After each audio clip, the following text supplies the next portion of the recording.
السلام علیکم ورحمۃ اللہ وبرکاتہ۔ آج جو ہے وہ حضرت غوث اعظم رحمۃ اللہ علیہ کی زندگی کے دو واقعات بیان کروں گی، یعنی دو کرامات آپ کے سامنے پیش کرنا چاہوں گی۔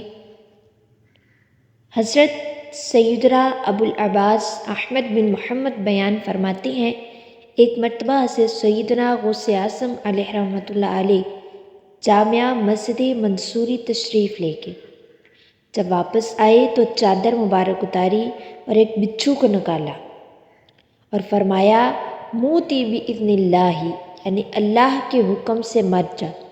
اسی وقت وہ مر گیا۔ پھر ارشاد فرمایا احمد جامعہ مسجد منصور سے یہاں تک اس نے مجھے 60 مرتبہ ڈنک مارا ہے۔ اللہ اکبر، آپ نے کہا اور وہ بچھو مر گیا۔ حضرت سیدنا ابو عمر عثمان اور حضرت سیدنا ابو محمد عبدالحق رحمۃ اللہ علیہ فرماتی ہیں، ہم حضور سیدنا غوث اعظم رحمۃ اللہ علیہ کے دربار میں حاضر تھے۔ آپ نے وضو کر کے کھڑاوے پہنے، یعنی لکڑی کی بنی ہوئی چپلیں، اور 2 رکعتیں پڑھی۔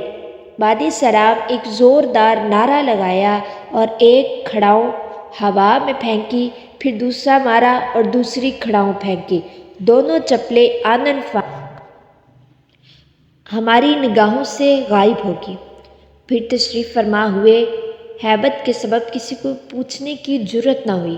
کچھ دن کے بعد عجم سے قافلہ حاضر بارگاہ ہوا اور کہا انا معنا للشیخ نظرا، یعنی ہمارے پاس شیخ عبدالقادر کی ایک نظر ہے۔ ہم نے غوث پاک رحمۃ اللہ علیہ سے اس نظر کے لینے میں اذن طلب کیا۔ آپ رحمۃ اللہ علیہ نے فرمایا لے لو۔ تاجروں نے 1 من ریشم، کچھ کپڑے کے تھان، سونا، حضور غوث پاک رحمۃ اللہ علیہ کی وہ چپلیں جو اس روز ہوا میں پھینکی تھی پیش کی۔ ہم نے حیرت سے پوچھا یہ چپلیں تمہارے پاس کہاں سے آئی؟ کہا ہم سفر میں تھے کہ کچھ راہزن یعنی ڈاکو جن کے 2 سردار تھے ہم پر آ پڑے، ہمارے مال لوٹے، کچھ آدمی قتل کیے، ایک نالے میں تقسیم کو اترے۔ ہم نے آپس میں کہا بہتر ہو کہ اس وقت ہم اپنے شیخ حضور غوث اعظم کو یاد کریں، نجات پانے پر ان کے لیے کچھ مال نظر کریں۔ نظر مانے ہم نے حضور غوث پاک کو یاد کیا ہی تھا کہ 2 عظیم نعرے سنے جن سے جنگل گونج اٹھا، اور ہم نے راہزنوں کو دیکھا کہ ان پر خوف چھا گیا۔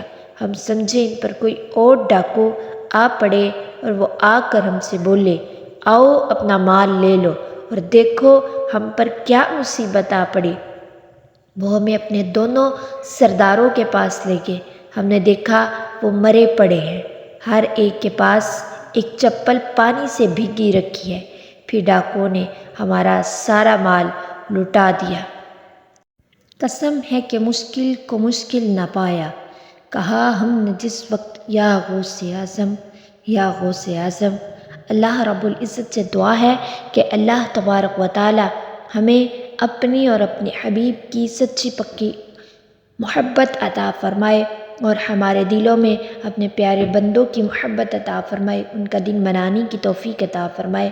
اللہ رب العزت سے دعا ہے کہ اللہ تبارک و تعالی ہمیں نیک بندوں کے رستے پر چلنے کی توفیق عطا فرمائے۔ اللہ تعالیٰ میرا اور آپ سب کا حامی و ناصر ہو۔ وما علینا الا البلاغ المبین۔ جزاک اللہ خیرا۔